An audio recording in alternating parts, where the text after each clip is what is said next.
Let's see, is this working? Cool. All right, there we go. All right, let's make sure all the streams are up.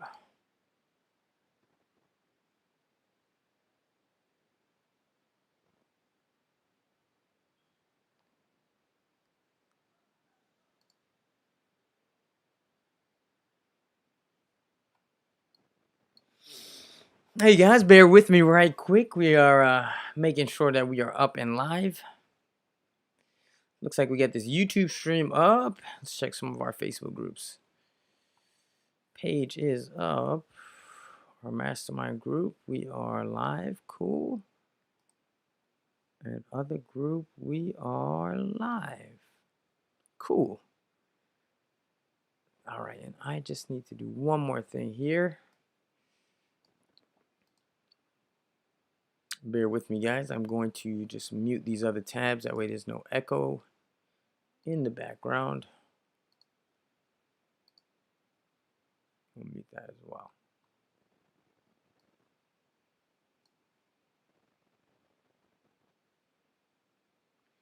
All right, we got some people on. Hey guys, what's going on? Good evening, everyone. Mike here. Your host is in the building. Let me double check some settings. Make sure the audio is ideal. If you guys could, let me know. Type in the chat here that you can hear me, that you can see me. Everything's cool, and we will get started right away. I'm going to be bouncing back today. I am streaming in a couple different places. All right.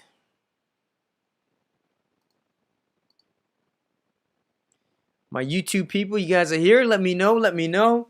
I'm just going to wait for some confirmation here. So if you guys can hear me, if you can see me, if it's too loud, if it's not loud enough, please let me know.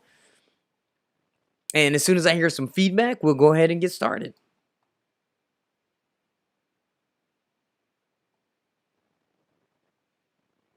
Let's see. Let's see.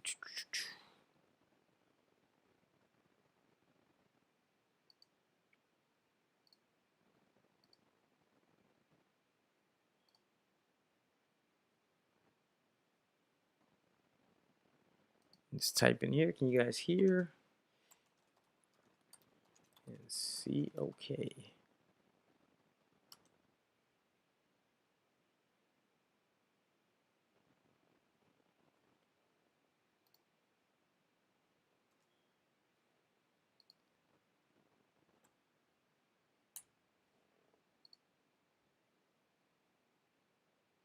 Okay, Anthony says, all good. All right, cool, great. And I'm going to do one more thing here. So welcome to tonight's call, everyone. Now, this call is typically for members of Wholesaling with Mike University. Today, I have invited some guests.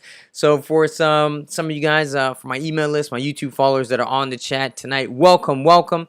Let me jump on this Instagram stream as well. Oh, if my phone would work, that would be fantastic.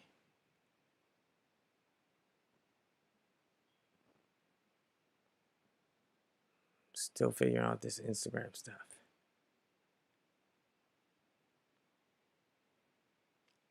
All right, where is the live? There we go. Cool.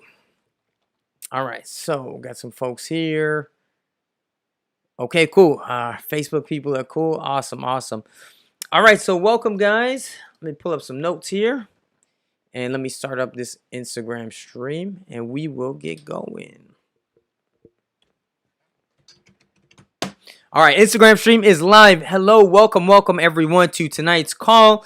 As I was saying a moment ago, these calls typically are for my students and for members of Wholesaling with Mike University. We do have some guests on tonight, hence the Instagram stream as well as YouTube. So welcome, you guys.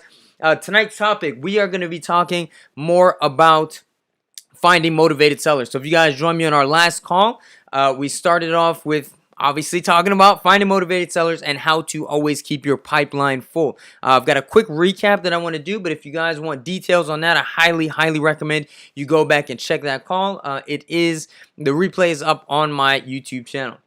All right, so What I wanted to do today is start off with a little bit of accountability. So for those of you who were on the call last week, I got a couple questions for you, all right? So the first thing I want to know is who in here made some calls this week? Who did some prospecting this week? If you guys want to share what kind of things that you guys are doing, I'm going to ask you some questions about details on that. But just for the sake of accountability, who did something, got out of the comfort zone?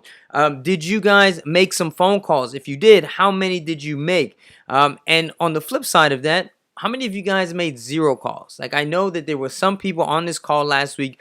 You guys, you saw the instructions, you agreed with what I was saying, you were like, yeah, I'm gonna do that, you got pumped, and still you made 0 phone calls. I know it's gonna happen. Again, open space of non-judgment here. So if that's you, just type it in here and then we'll kind of deep dive into why that is. Was it just procrastination? Was it a little bit of fear? And we'll talk about some of those things, all right?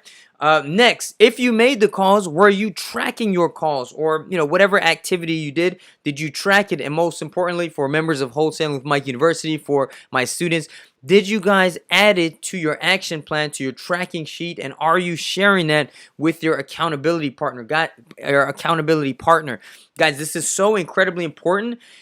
The way this program is designed is that you can't pick and choose which things you want to do. You can't just say, oh, this sounds good, and know something but not actually do it. It's very much the analogy I'm always making is like that gym thing, man. The recipe is not the meal. You can know how to do the workouts, you can know the diet, but if you don't implement it, it's not going to work for you, right? So don't cut any corners, especially before you've done your first few deals. This layout, the way it's laid out, it works every time. Hey, what's going on, guys? So please let me know in the comments. I think Facebook's like a little bit delayed here. But what have you guys been up to? What have you achieved? Where did you struggle this week?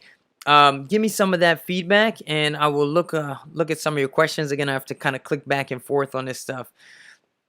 But you guys let me know, all right? Next, I'm going to ask these questions now, and then you guys just put it in the chat, and I will kind of, I'll probably save those questions kind of for the end. But what questions do you guys have about anything that we covered during the last call? What struggles did you encounter this week in particular? And what struggles are you guys having, or obstacles and or questions about prospecting in general? We're talking very much or solely about prospecting and finding leads. What are the kind of questions that you guys have? Okay, so make sure you type those in, and I will if it makes sense as I'm going through, I'll address it there. Otherwise, I'll kind of touch on that stuff at the end. So the next thing I kind of want to point out is that whatever actions you're doing, we're going to talk about some metrics in just a minute. You really have to just go faster, right? It's like, what are you waiting for? I have a student that signed up with me this last week, and she has finished all of the core curriculum already.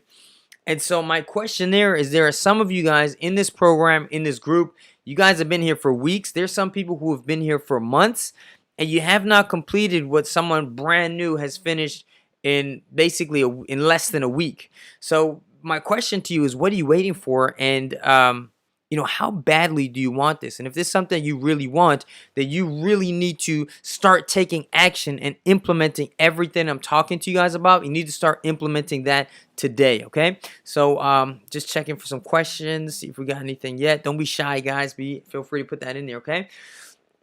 So everything, guys, starts with prospecting. With the prospecting, one thing we're going to talk about a lot today is going to be volume. Now, a lot of people like to ask me, hey, Mike, when can I expect my first deal? How many calls does it make? How much time does it take? And obviously, this is going to vary for everyone, particularly based on how much time you have or how much money you have.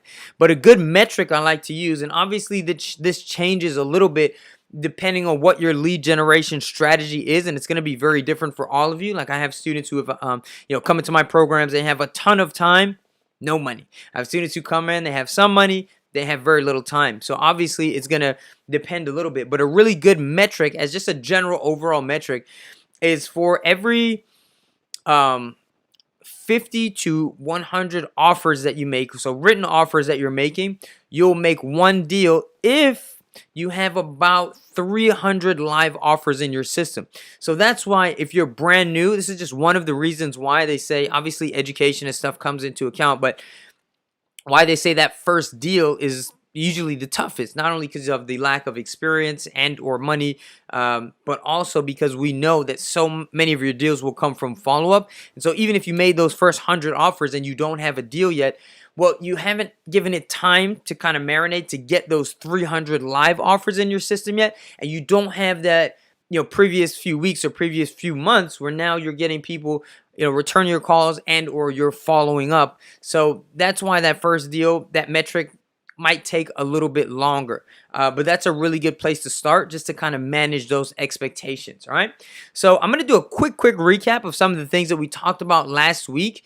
Again, if you did not watch this call, make sure you go to my YouTube channel, check the call.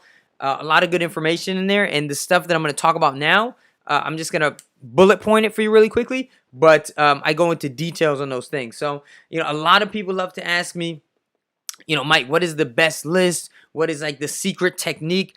And you got to stop looking for that. It's not in a specific list. There is a degree of randomness to this game. It's not about a specific technique. It is about systems. And when I say systems, yes, that can mean at times, certain types of like software or things like that. But I'm not talking about systems, right? Or, acquisitions and, delegation, stuff like that. For a lot of my newbies, that's going to come a little bit later down the line. When I say systems, I just mean a system that you have for yourself that's going to allow you to track what you're doing, to make sure that you're hitting your metrics, and to make sure that you have a system in place that you are following up appropriately. And so some of the core tenets of this is basically your mindset. We spent a lot of time last week talking about that. Obviously, your prospecting methods and making sure that that is the senior activity that you are doing every single day and that you're hitting the appropriate volume. And then obviously there's consistency and follow-up, and those are things that I'm going to save for some later training. Next, we talked about role play. You guys need to make sure that you are studying your scripts. If you're in the program, you just go up to your library, click on wholesaling scripts, and all the scripts are in there. You need to be practicing that stuff daily. Ideally, you want to be training with your accountability partner. If you can't do it with your accountability partner, do it with someone, man. Do it with your kids. Do it with a family member, a friend. It doesn't have to take long. We're talking 5 minutes in the morning. And worst case scenario, if you can't do that, you need to get in front of a mirror and just practice and, pretend that somebody's like not being fully compliant with you. Like, think about, what are the objections I'm going to get? What is the shit test that I'm going to get? What are people going to say to me? And practice responding to those things, okay? We talked about habits, talked about metrics, routines, mindset, time management. Obviously, all this stuff is also in the core curriculum in the program, but these are things that I want to go deeper on and just give you a couple of reminders. Your focus, your accountability, so working with your accountability partner, and some of the traits of a successful wholesaler. Again, starting with that big picture first, mindset. Again, I talked about why two wholesalers can have the exact same list. One of them is going to complain about the list and say, man, this shit doesn't work. And the other person is going to do, with that same list over, next 3 months, they might pull out 10 deals. And it's because they have the appropriate systems in place.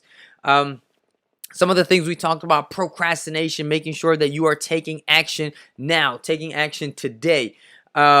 Volume, we talked about. Prospecting, again, being your senior activity every day. I'm going to go into that a little bit more today. Being very much obsessive, not making excuses. Keeping your pipeline full, whether it's good times or bad times. Being optimistic, being very much enthusiastic, being competitive, aggressive. Embracing the suck, so kind of building up that muscle for rejection, getting okay with getting a lot of no's. Some people play a game where they just realize, I have to go through a certain amount of no's to get to yes. And when they're ticking those boxes off, they're just crossing off, okay, how many no's did I get today? And the more no's that they get, they know that they're just one step closer to that next deal. A willingness to fail and fail faster and fail forward. They see prospecting and talking to people as a learnable skill. They stick to a routine. We're going to talk about that a little bit more today. Knowing your metrics is something incredibly important. I'm going to go into that a little bit more today. They have a systematic process they're working with, always willing to learn, and having some fun with it. So that's kind of the stuff that we talked about last week. Again, if you haven't seen that video, I highly recommend you go back and watch it. And now, kind of where we left off last week was the importance of basically the next 30 days. What you guys do in the next 30 days is going to have a direct impact on how your life looks, how many deals you do in the next basically 3 to 6 months. Okay. If you are not doing deals now, or maybe you've done some in the past, but you find that, oh, something's not working, something's slowed down, I got a crack in the pipeline here, I can almost guarantee that probably about 90% of the time, it's gonna go back to a lack of prospecting. You stopped making as many calls, or you stopped making your prospect time a priority. And that used to happen to me quite a lot, especially after I would do a deal. It's a tendency, you do a deal, especially if it's a very lucrative one. You do a deal, and then you kind of like you get complacent. You kind of sit back and relax a little bit. So whether you're in good times or bad times, you always want to be prospecting. When you're in good times, again, it's easy to become complacent. When you're in bad times, that can kind of lead to kind of this negative attitude where it's like, oh man, I don't even know if this stuff works. So that's where you kind of have to take the emotion out of it a little bit and make sure that you are doing your prospecting daily. It's going to look a little bit different for everyone. Today, I'm going to be talking about one specific thing, and I'll get to that in just a minute, okay? But if those prospects, if you're not getting the right number of prospects, obviously you're not going to be doing deals, right? And like I said a minute ago, if you're not getting deals coming in, it really starts to eat at your confidence, and then then it's just like, well, I don't feel like doing this. Like, this doesn't work, okay? So you guys always need to be prospecting, making those calls, sending out those offers on a daily basis. Okay. So what I really wanted to talk about and spend some time on today is the concept of making calls, right? And in a lot of cases, for a lot of you guys, especially my newbies, this is going to be cold calling. Now, cold calling is the thing that I think in all the teaching I've done, all the students I've dealt with, it's the thing that people hate the most. And, there's a reason for it. Comes with a lot of rejection.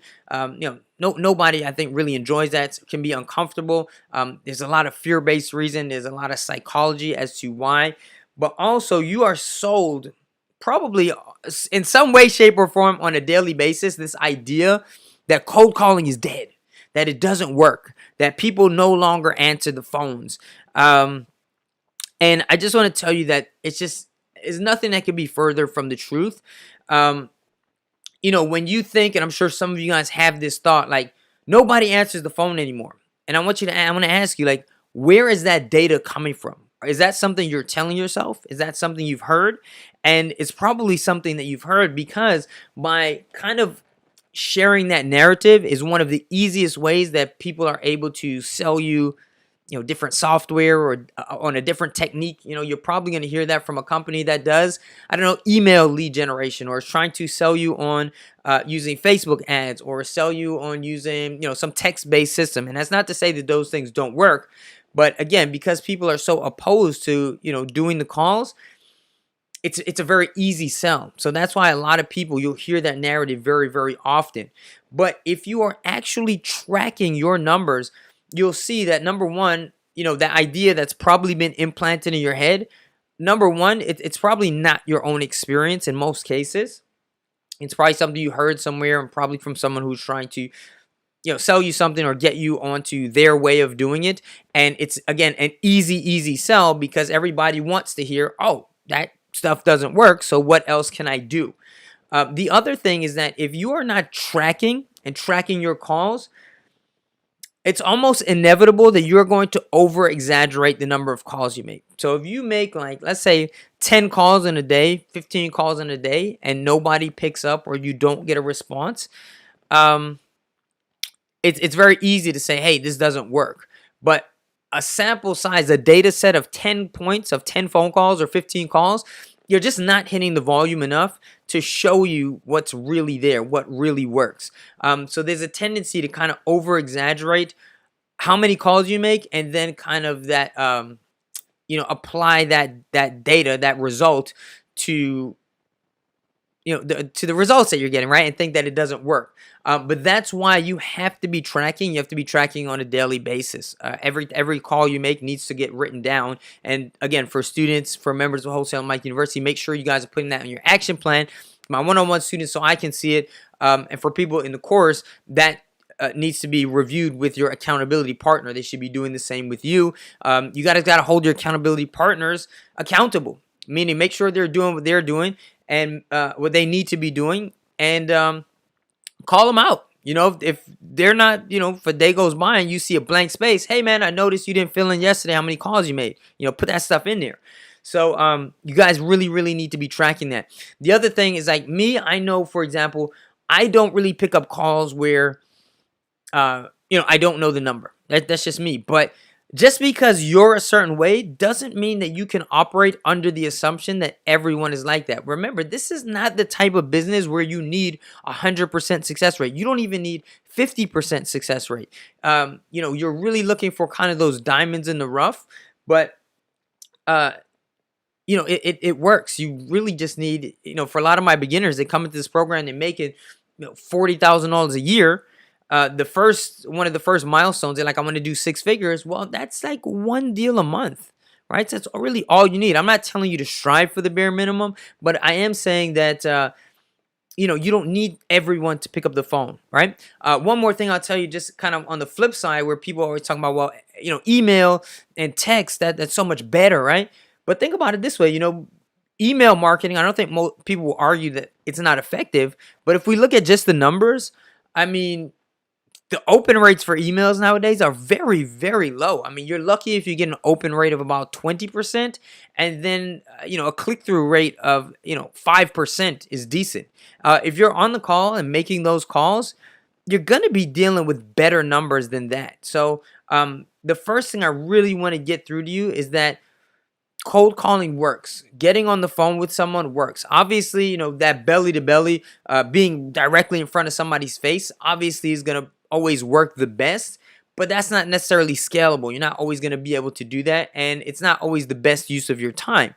So these calls really are kind of the next best thing. You have to learn to talk to people, even if you consider yourself, I'm an introvert. Again, I don't recommend you label yourself like that, but anybody can do that, right? And even if you are outsourcing, you get to the point where you're like, man, I really don't want to do this, or, I have the funds available where I can, hire a VA or hire some employees. What's going on, man?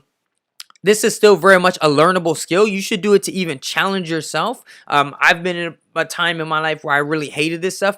Now I do it where I get a little bit excited. I'm like, man, how can I level up as a person? How can I level up my skill set? And I look at this stuff kind of like a game, right? How much better at this can I be? And it helps me in other areas of my life. And then, not only is this something that you can get good at and you can get proficient at it, but to the degree that you get better at it, it's to the degree that you can train your staff appropriately. So then when you are ready to hire an employee or hire a VA, it's going to be much easier for you to train them. And it's going to be much easier for you to not only do that initial training, but it's going to be a lot easier for you to, hold them accountable and, listen in on their calls and give them the appropriate feedback. That way they're always getting better as well. All right. So I'm just going to click over in a couple of our groups, see if we got any questions. And if not, I'm going to go ahead and keep this thing rolling.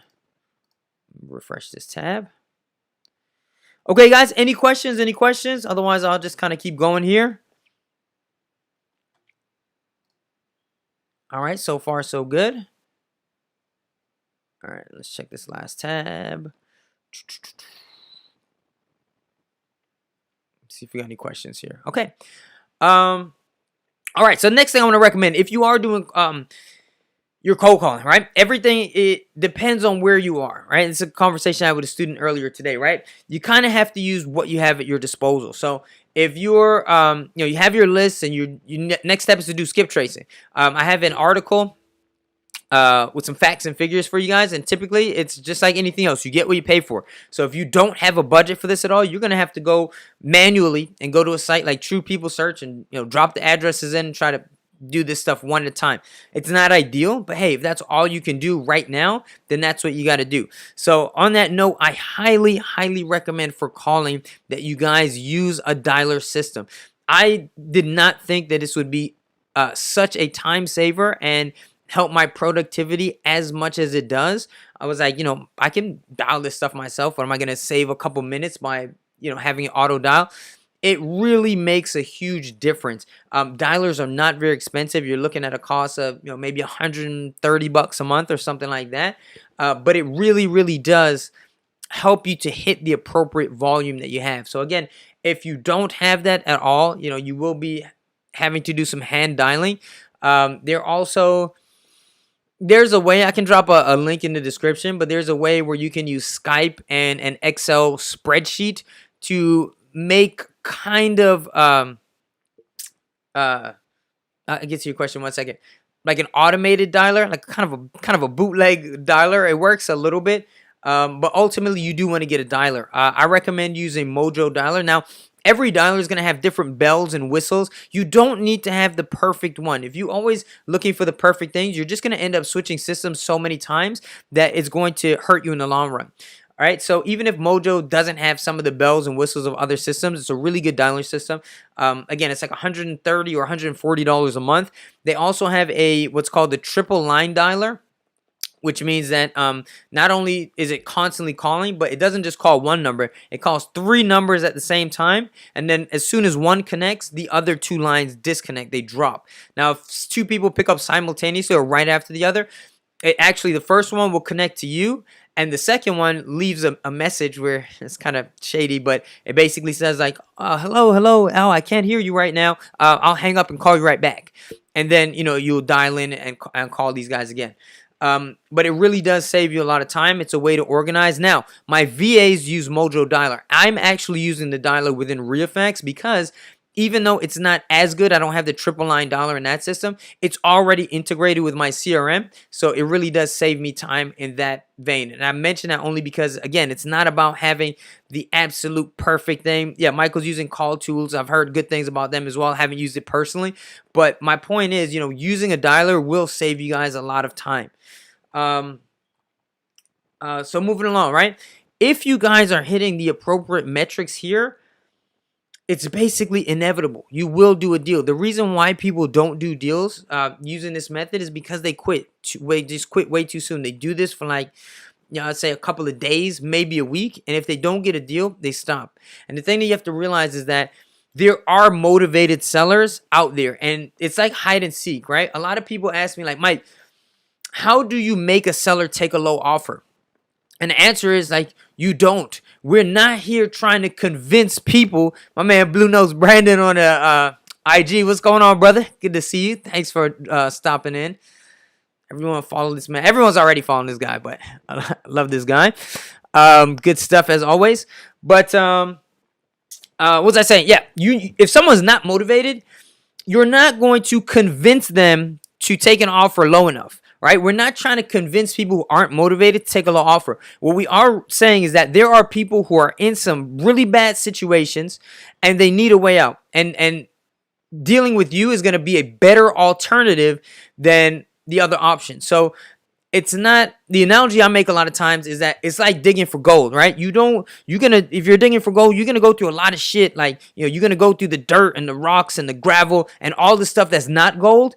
You're not trying to turn that stuff into gold, but you're realizing I got to sift through the stuff I'm not looking for to find that little bit of gold. And then when you do find that, it makes all the shit you had to go through absolutely worth it. So if you just keep making these calls constantly and you stick with this, it's just inevitable you're going to do a deal. And that means you're going to take tons of rejection. You're going to get hundreds of no's and calls that don't go through. But the fact of the matter is, when you do make a deal, it's not like you're making $100. Like, you're going to do a deal, you're going to make probably on average, minimum, you're going to be about $10,000 or more. It fluctuates. A lot of your deals, you're going to be doing like 8 here, 7, 10, and then you'll get one that's, like a 20, 30, something like that, and then you'll do one for like 2,000, 3,000, whatever. But, on average, you're going to be pulling in about $10,000 on a deal.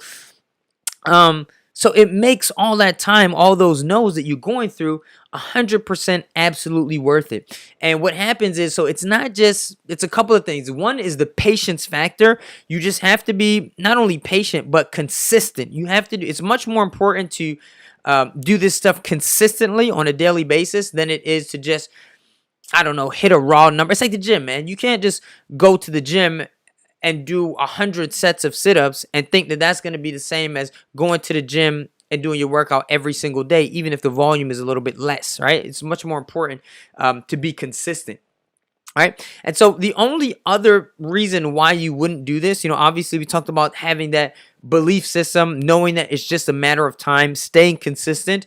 The only other reason you wouldn't do this is like, mindset, right? You think like, hey, obviously we talked about thinking that it won't work. You obviously have to know that there are people out there that need to sell. Guys, people get, landlords are evicting tenants every day. People get divorced every day. People die every day. People go into pre-foreclosure, like every day, right? This stuff happens. So it's not a matter of if, it's just a matter of you finding those people and talking to them. And so the other thing, like mental block, is people feel like, oh man, well, I don't want to interrupt these people, or I don't want to inconvenience these people.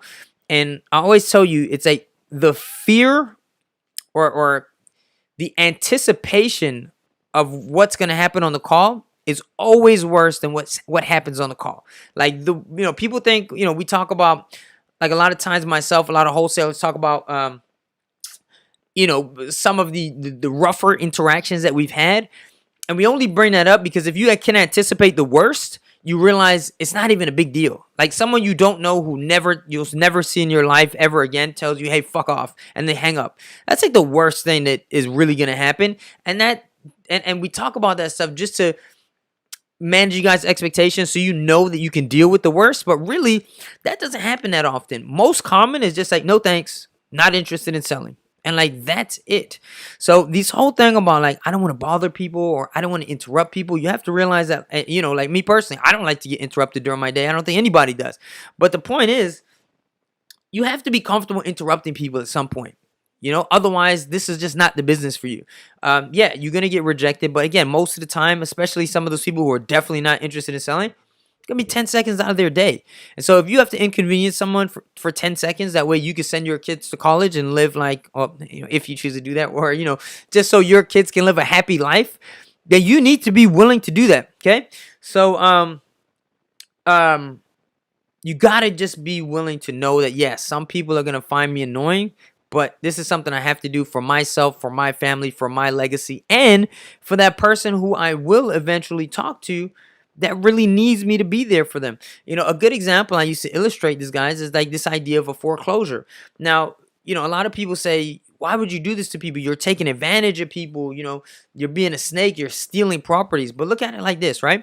Let's say somebody, they bought a house for $100,000. A couple years go by, they pay off half the mortgage. Then, maybe the breadwinner of the family passes away, or someone loses a job, or anything that can happen, things that life throws at us, right? And then, the bank comes in and says, hey, man, you haven't paid your mortgage. We're going to take this house. They have two options at that point. Well, a couple more options, but we'll look at two options, right? First option, bank comes in, forecloses on their home. So now they lose their house. They get locked out of their house, their social stigma, everybody finds out about it. And perhaps worst of all, they have now a foreclosure on their credit report. So now they can't get like any type of loan for basically the next decade, right? And now they're left with nothing. And then you come along, you say, hey, I'm an investor, right? I can't pay retail for this, but what I can do is I can pay you $60,000 and give it to you in cash. That allows you to pay off the mortgage. Then you have $10,000. You're obviously not going to be able to buy a house, but maybe you take that, you live with family for a while, or you rent a place for a while. It's going to be a little bit of a downgrade on you. But, you downgrade for a little bit until you get another job, get yourself back on your feet. And at that point, you don't have this foreclosure on your credit report. And at that point, when you're a little bit back on your feet, you can recover and go back and get another house. And then you get the house for 60, the bank gets their money. That person is in a much better situation. And then your end buyer gets a great deal. They get a house worth 100 grand for like 70,000 and you make $10,000, right? And the end buyer is going to make 30, 40, 50, whatever. Like, that's not taking advantage of people, man. And that person will be so grateful to you for, having the guts to make that call, as uncomfortable as it can be. And everybody wins. Everybody wins. So that's, that's how you really want to be thinking of this. Now, the next thing, I probably should mention this a little bit earlier, but about making these calls is that you cannot say, all right, I'm going to make calls today after at some point today, after I finish myself. What you want to do is have a block of time. This goes back to even Deep Work, Cal Newport. I recommend that book for all my students, where there is untouchable time that you make these calls, which means you need to lock yourself in a room, in an office, even in your car if you have to. Put a note on the door, not available. Put your phone on do not disturb. And that has to be sacred time where you make these calls and you do it religiously every single day, right? If you do that, or maybe, you take Sundays off or something like that. But my point is that block of time is untouchable. Now, the way I recommend you guys do that is by creating what I call the reverse schedule. My students, you guys already know this, but I'm just going to repeat it, reiterate. It's never bad. Repetition is never a bad thing. But I have a questionnaire when students come to work with me, and it says, how much time are you going to put into this? And they say, or how much time do you have available? And they always, not always, but a lot of people say, as much as it takes.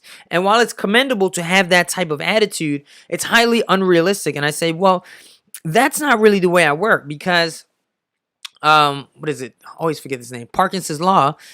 Yeah, Parkinson's Law says that however much time you give yourself, your work will expand to, fill that block. I mean, if you're going on vacation and you give yourself a week to pack, it's going to take you a week. If you're going on vacation, you got to leave in 30 minutes, you'll pack that bag in 30 minutes. So that's one part of it. But also, I want to make sure that you, when we're creating this block of time, that you are absolutely 1000% committed, right? So if you know that, so the way you do your reverse schedule is you put in the blocks of time that are basically non-negotiable. So if you got to pick up kids from school, if you have to, if you work out, your hobbies, your playtime, your 9-to-5 job, that all goes in there first. And then you look at, okay, where's the leftover? Where are the blocks? And then when you find those blocks, that's when you say, this is the untouchable time. And this is not just for calls, but you can do, because there's certain things you might do after hours and stuff like that. But this is the time that I'm making my calls, and I'm going to be doing this Monday through Saturday, period. Right? And there's nothing else that can interrupt this. You guys make that like a thing, like a non-negotiable, and you will do deals. So make sure that you are having those blocks of time. All right. Sorry. So looking at some questions that we got here. How many calls should you make to do a deal on average? Well, I mean, for me, the thing that I would do is, again, look at how much time you have available, and there's not really a need to limit yourself, right? So if you look at your schedule and say, I can commit, for 2 hours every single day, then I would make as many calls as you possibly can during those 2 hours, because you don't want to get to a place where say, look, I want to do a deal, and so I'm just going to make as many calls as it takes to do one deal. No, fill up that block, man. And if you get 3 deals out of it, you do 3 deals. Now, if you're asking me more or less on average how many calls it takes to do a deal, it kind of depends. It depends on a lot of things. Obviously, like your list is an important factor there, like what list you're using. Although it's not half as important as most people think. It also depends on your level of proficiency. How good are you at talking to people? How good are you at responding to objections? I can tell you my VAs, for example, they're good, but they have nowhere near the conversion rate that I have. I think a good number to start on, if you're looking at a month, assuming that you have the proper filters in your list, and I always recommend starting with a list with multiple layers of motivation. So this is something I was talking to one of my students today. Actually, I said, well, probate is one type of list that I highly recommend. But the thing with probate is they can be very, very lucrative, but in my experience, they take a little bit longer to get done. So I also have other lists, and the way I do my list is I start you off and I say, stack every possible means of like motivation on there. So if people ask me, what's better, Micah, pre-foreclosure list or absentee owner? I'd say start with a list of, pre-foreclosures who are absentee owned or out-of-state absentee owned, who have owned the property free and clear, and there's tax issues on it and a code violation. You run that through your system, you're going to come back with like 2 houses, right? So call those. It's going to be like your best chance of, most motivated. And then after that, you're going to strip off, some of the things. Okay, well, now let me pull off the code violations. And then let me put off the tax stuff. And then, tax liens on it. Or unpaid taxes, or whatever, right? You might start with free and clear, and then you might do 70% equity, and then you might do a list with 50% equity. But every time you strip a layer off, and then your first search, you'll get maybe no results, then you'll get 2 results, then you'll get 20, then you'll get 100, then you'll get 1,000, and then you'll do it for your first county, Palm Beach County. Then you do the same thing for Broward County. There's a lot of different things you can go on. If you're just getting started, I would say a good size list to run through in the course of a month would probably be a list of about 2,000 to 3,000. Again, you're not going to be able to call, you can make all the dials, but a certain percentage of those you're not going to have good data. You're not going to have good information. You're not going to be able to connect to.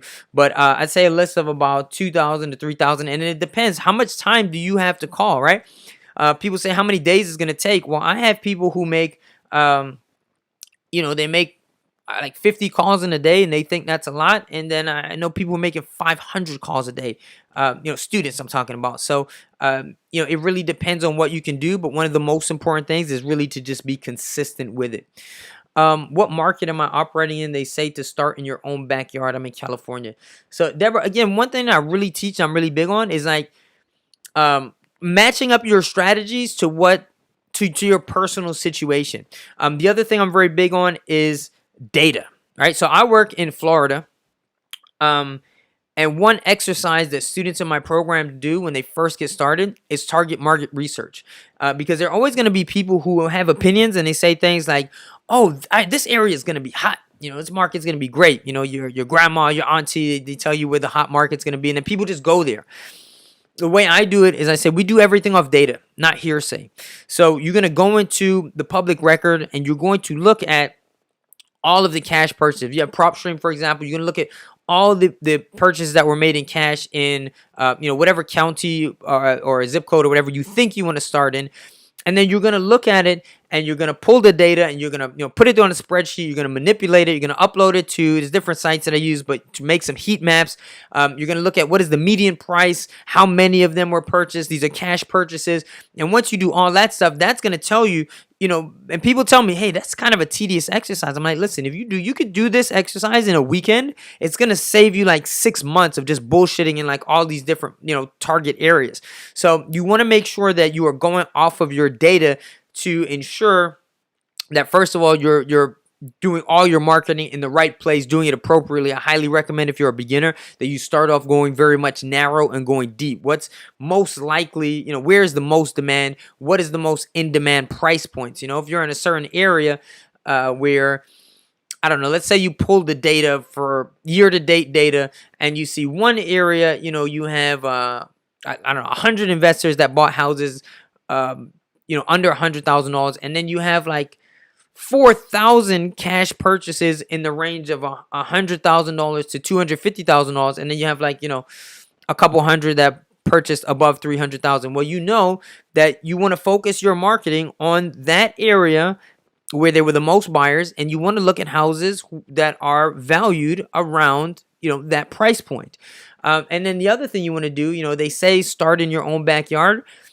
I don't look at things like black and white like that, because again, it depends on your situation. There are advantages and disadvantages to both. So if you are working in your own backyard, one of the advantages, like you saying you're in California, well, California is pretty big, so I'd have to know like where you are.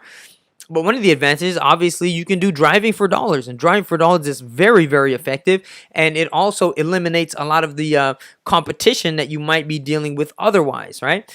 But in certain areas of California, the houses tend to be a lot more expensive. Now, because everything is all relative, it doesn't mean you can't flip those houses, but in some of those more high-end communities, there tend to be more barriers to entry, right? So if I'm down here in Palm Beach and I have a house, say it's $100,000, and I want to put up an earnest money deposit of $1,000, that's almost never going to be a problem.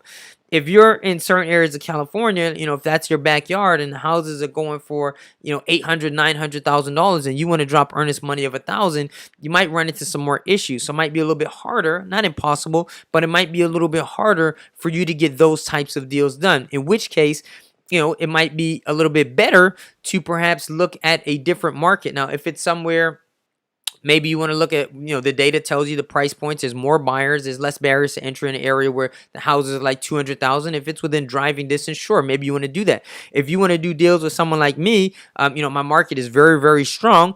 Again, you'd have to reach out. I highly recommend that you could do it all virtual, all by yourself. But if you're doing something virtual, I highly recommend trying to have some boots on the ground, reaching out to other wholesalers, offering kind of your services like, hey, I'm doing some marketing. I'm going to be doing cold calling.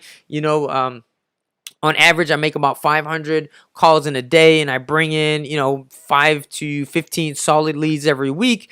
I'm going to be doing that in your area. I'm not local. Would you be able to, facilitate some showings if we split the profits? Or, if I send you some signed contracts, would you be down to send it to your buyers list in JV? Granted, you're going to have some wholesalers who say, no, I'm not interested. But some of them will say, yeah, sure. And some of them, kind of like me, I'd be like, well, send me what you got. Show me what you got. So it really depends. It all goes back to shorter answer to that question. Is like it goes back to you doing your research. What is your position? How much time do you have? How much money do you have? What is your preferred method of sourcing houses? Are you looking to just do driving for dollars, or do you have some money to spend on marketing, or are you going to be spending significant time doing cold calls? Are you reaching out to people to partner with them and things like that? So if you want to expand on that question a little bit, if you have more specifics or specific parts of Cali or something like that, feel free to drop that in there as well. All right, let me just check some of the other streams we got going on to see if we got any questions here. Cool. How you guys doing over here? Everyone good? Lynette, what's going on? Hey, yeah, follow the data. Facts. Exactly. All right, so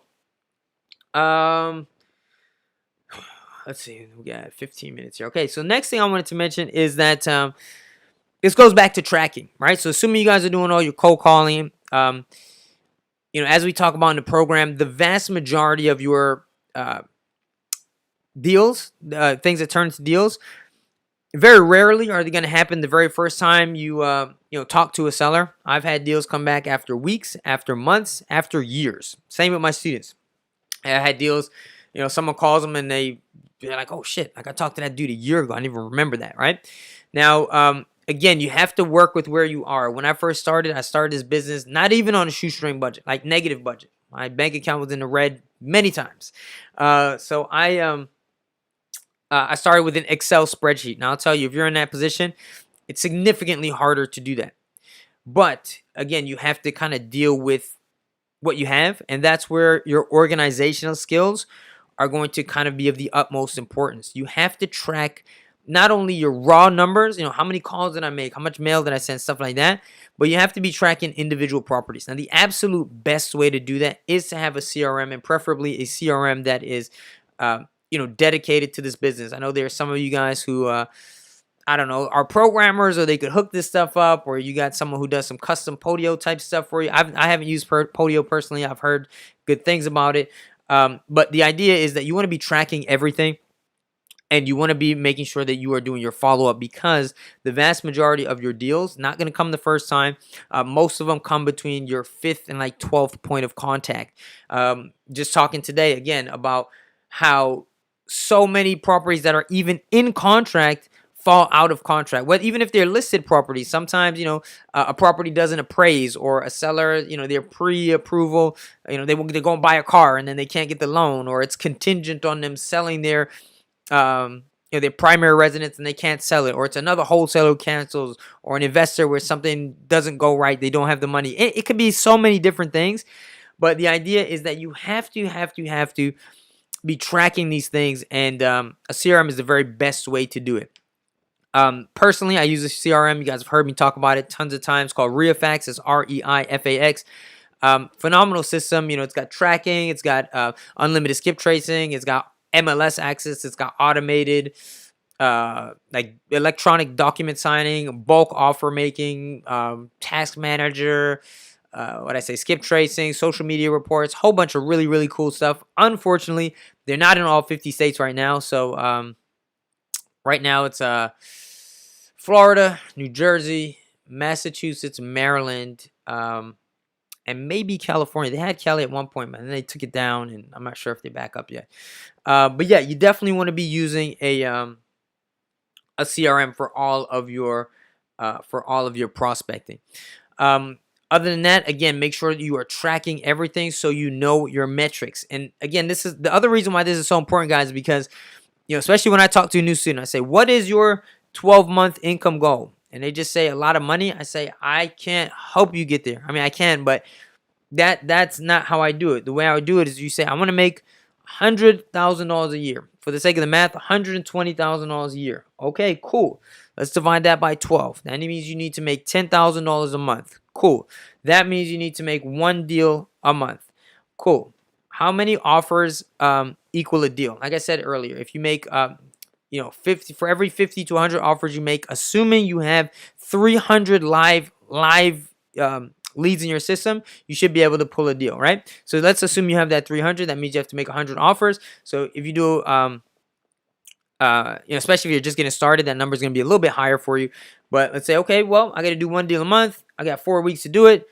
Divide that number by 4, and that's what that tells you where you need to be, right? So if I say, hey, you got to do 100 offers, this month using this particular list, so with this criteria, and you track all your stuff, and at the end of the month you haven't done a deal, we'll look back on your action plan on your spreadsheet, and I'll tally it up, and I'll say, well, you only made 70 offers and you didn't follow up on these, so that's why you don't have a deal this month, right? So the idea here is to reverse engineer everything. So if we're looking at your calls, that means that if you want to be doing that one deal a month, like I said, if you're starting out with that list of about, if you want to be a little bit more on the conservative side, assuming you're using a good list or combination of a few good lists that I recommend, we're looking at 3,000 dials.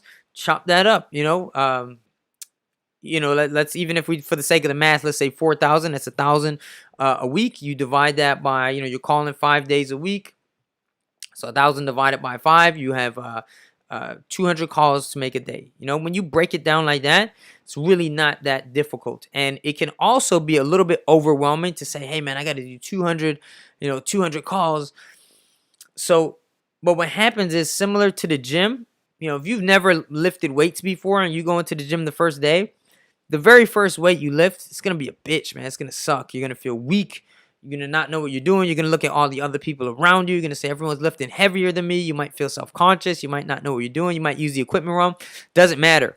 But the idea is if you just keep going, even if you say, okay, I can't do, I'm not going to commit to 200, but I'm going to make 10 calls right now. You make 10. By the time you get through it probably take you a couple of minutes. You're going to realize that, hey man, that wasn't so bad. Maybe I could do a little bit more. And then the next day, a little bit more.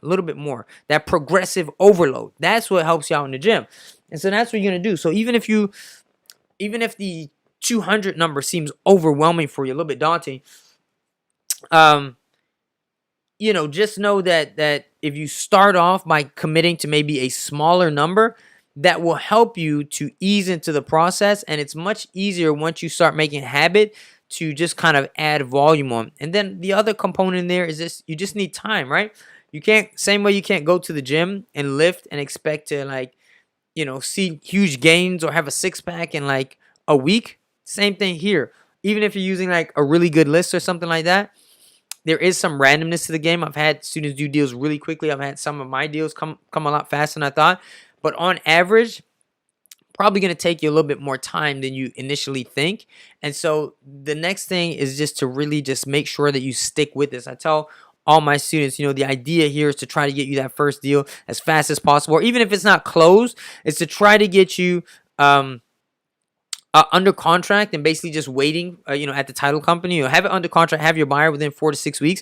But whether that happens or not, I say, listen, really make sure you commit to this program for a minimum, at least the first 60 days, 90 days, 60 to 90 days. And that's like after going through the initial course material, but taking that action 60 to 90 days, right? In one coaching program, they're saying it takes about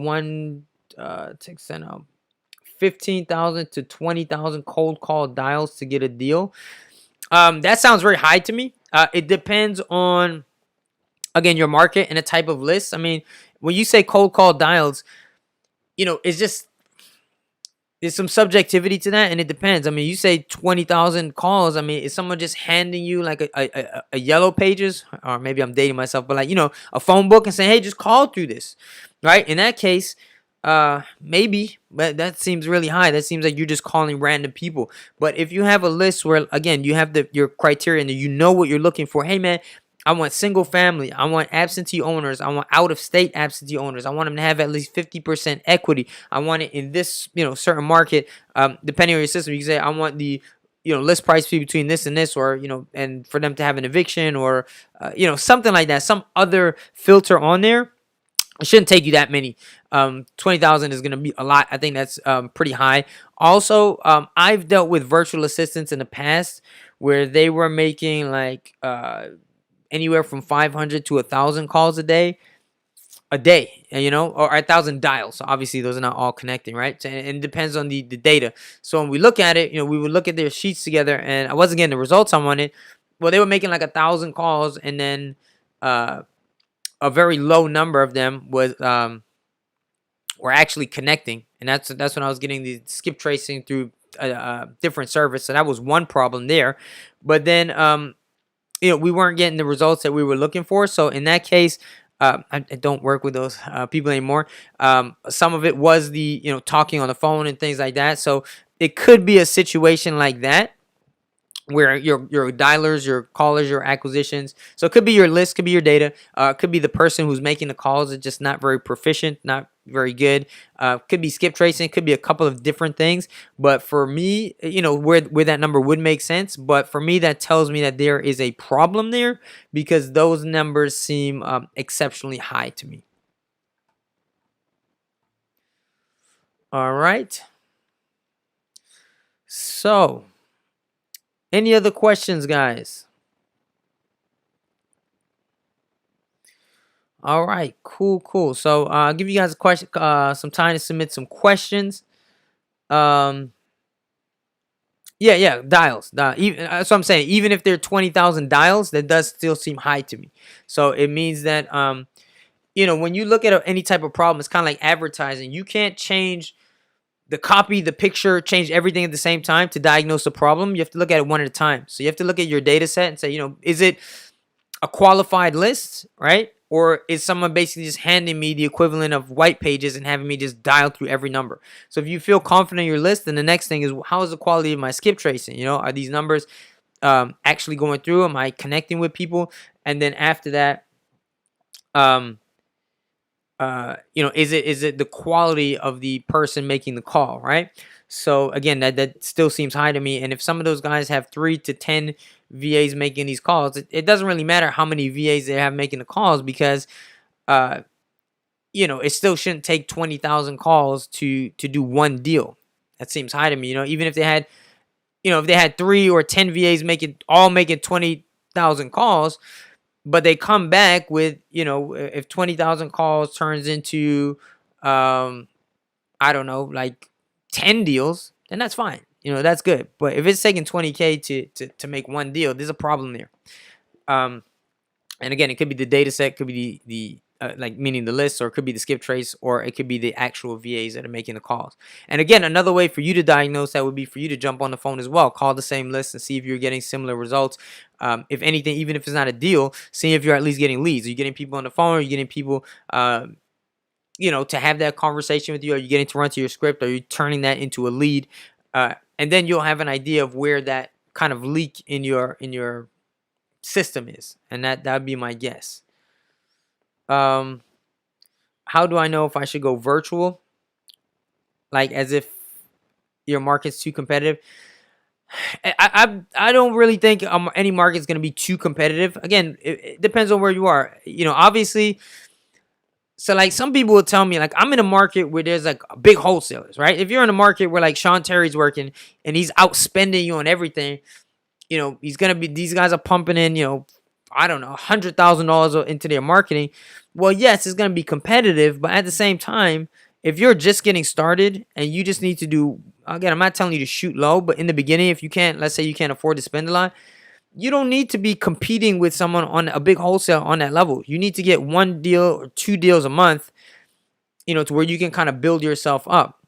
The other thing is, if you learn to network and work with other wholesalers, if you can bring a wholesaler a buyer for one of their properties, or you can bring them a deal and say, hey man, if you sell this to your buyers, you've been in the game for a while, you have a lot of buyers, sell this to your buyer, have it under contracts executed. Here are the pictures. Here, you give everything to them. I'm actually going to be at the property this Saturday at 3:00. I'm going to be selling this. I'm handling the showings, everything. I'll let your people in. If you can send it to your buyers, I'll split the deal with you. I'll give you 50%. Well, in that vein, like, it's not really competitive anymore. You know, it's much better this is my personal opinion, but it's much better for you guys to look at this as an opportunity for collaboration rather than trying to compete so much.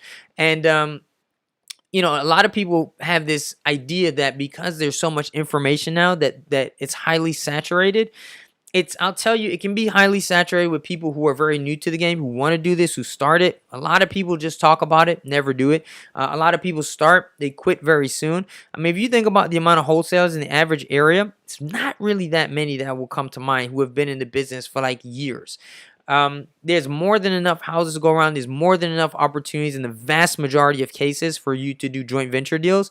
And then you also have to look at what is your situation and what are your strengths, right? So again, if you're somebody who has the time available, or let's say, you know, I know people who drive, they don't just drive for dollars. They drive for like Uber Eats, or they do Uber, stuff like that. So while they're driving, you know, to make some money just to pay their bills, they incorporate driving for dollars with that. Now, if that's your primary hustle and the primary way that you're looking to do deals, you're not going to worry about competition so much because you're going to be able to see things that other investors are not necessarily seeing. You're probably going to be able to do it much faster, right? Now, if you have a budget to you, you know, and like someone like me, you know, throwing that out there in a strong market, and you want to like send some mail here, and you know, if you hit me up and say, Mike, I got a signed contract, it's ready to go, here are the details, send it to your buyers, I'll be happy to do that for you. So it kind of depends on what your situation is and what your strengths are and how you're looking to do your lead generation. One thing I'll tell you though is, again, go based on the data. Follow the data, see how many sales are being made, what are the, you know, the median prices. Look for the demand, right? I tell people all the time, you can have the best steak in the world. If you go try to sell it in a vegan restaurant, it's not going to work. So join the online Facebook groups, attend the RIAs, talk to people. You know, when I say, you know, you got to get comfortable talking to people, it's not just motivated sellers. Talk with other wholesalers, get their you know, kind of vibe on how things are going, what they're selling. Ask if you can always lead with value. So, hey, man, if I bring you a deal, could you send it to your buyers and offer to do the vast majority of kind of the grunt work while asking for very little in return? You know, if you go to someone, have people all the time, hey, Mike, if you train me, you know, I'll do this. I'm like, dude, I can't just like, you know, it's just lead with value is what I'm saying, right? And really follow the data. And then whatever you pick, like, kind of go all in on that. You know, I have some people, they will, or I know people, or some of the free one-on-one calls I do, you know, they'll talk, they'll say, all right, I'm going to start wholesaling my market. They do it for like, I don't know, a week. And then they watch hear a podcast or a webinar about how, like, you know, Phoenix is hot, and they're like, okay, I'm gonna virtual wholesale this week, and then they go do it there for a week, and then this area in North Carolina is really hot, and then I'm gonna do some prospecting there, and they ultimately end up spreading themselves way too thin by not focusing down on what they really want, and then they're in so many places they just never gain any traction. That's why people can work very, very hard, but not see any results. And then, you know, is it cool to cold call on Sundays?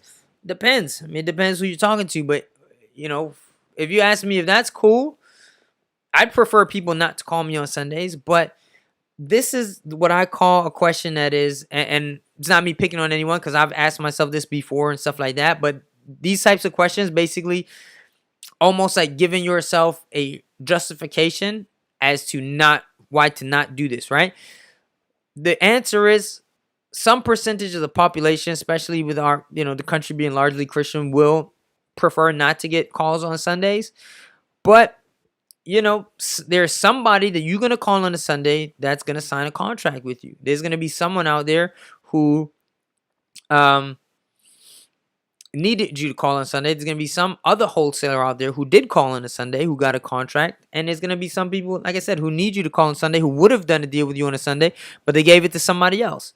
So, you know, in my personal opinion, I'd prefer not to get calls on Sundays. I don't do calls on Sundays now personally because that's just a personal decision. That's time that I spend with my daughter. And we hang out, or some days, you know, I'll do brunch with my friends or something like that. So I don't do it personally, but I don't think there's, you know, any universal law against it. It's not like, you know, I tell you, like, don't make calls after like 8, but, you know, I think it's fine. And I think it's like, are you willing to kind of inconvenience some people? in hopes of getting a deal. But yeah, and a lot of times the people you would inconvenience, they wouldn't be doing deals with you anyway. So,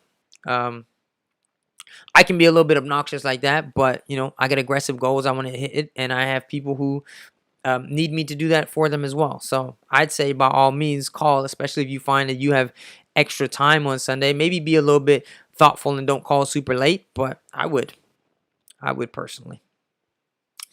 All right. So on that note, guys, I'm going to leave this replay up. If you guys have questions about this stuff, feel free to drop them in the comments. I do check that stuff. You can always hit me up on Instagram as well, Mike Hill TWT. If you're interested in training or coaching, anything like that, shoot me an email, shoot me a DM. Be happy to talk to you guys about that stuff.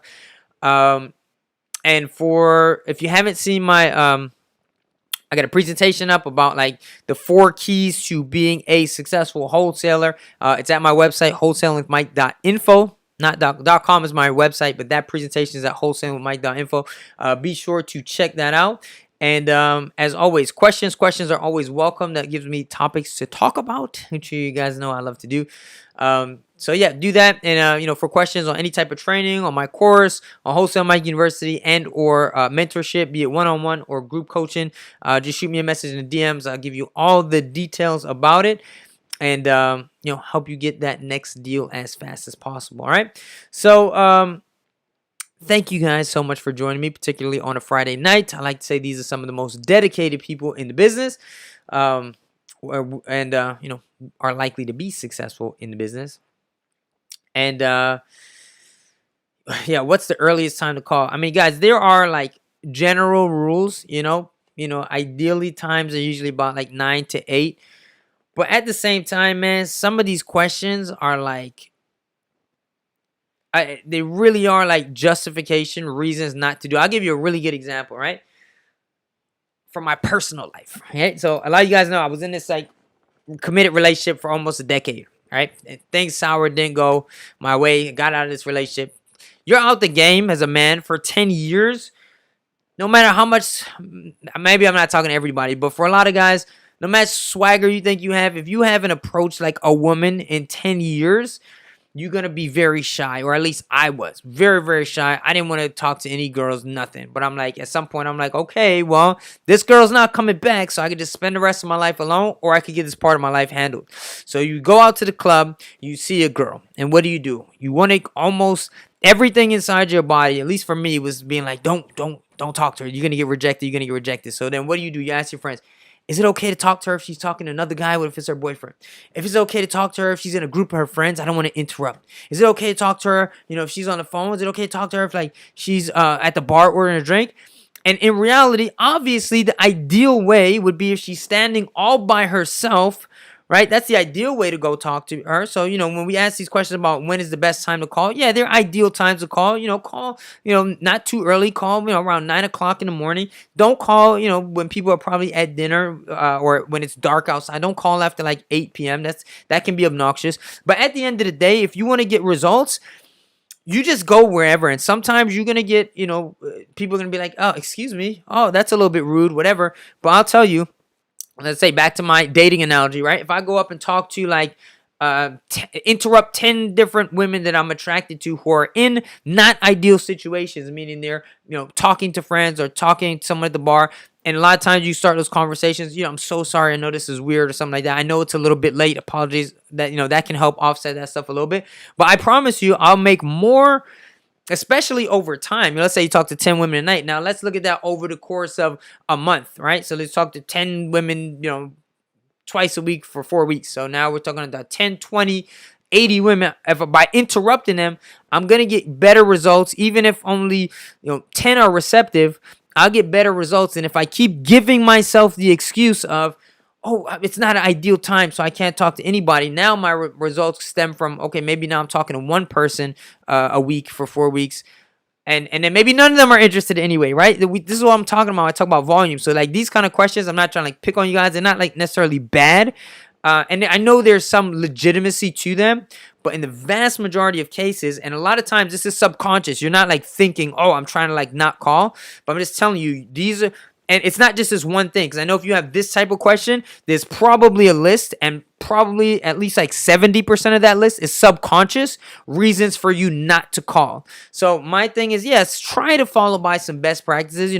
Like I said, don't call too late or something like that. Or ideally, maybe don't make most calls on Sundays. But then, if the kids are at a play date, and the husband or the wife is gone, and you sitting at your computer on a Sunday, and you got time, and you have a list, and you have a phone, and you don't have a deal done, pick that shit up and dial, man. Because instead of worrying about, oh, am I gonna offend somebody, you could be like, oh, am I gonna offend 3 people I'll never talk to ever again? 10 people just say no thanks, and then one person will be like, yeah, man, I really need you to help me out with this. This guy, I talked to this guy that called me last week, matter of fact, but he said he was going to call me on Monday. You're like, no, I could actually come out there and see it today. Then next thing you know, you go out there, today, on that Sunday, you get the deal. The wife comes home, the kids come home. Hey, honey, I got this deal, under contract. A week later, you got you got a buyer signed, and then 2 weeks later, your family's $20,000 richer. You still worried about inconvenience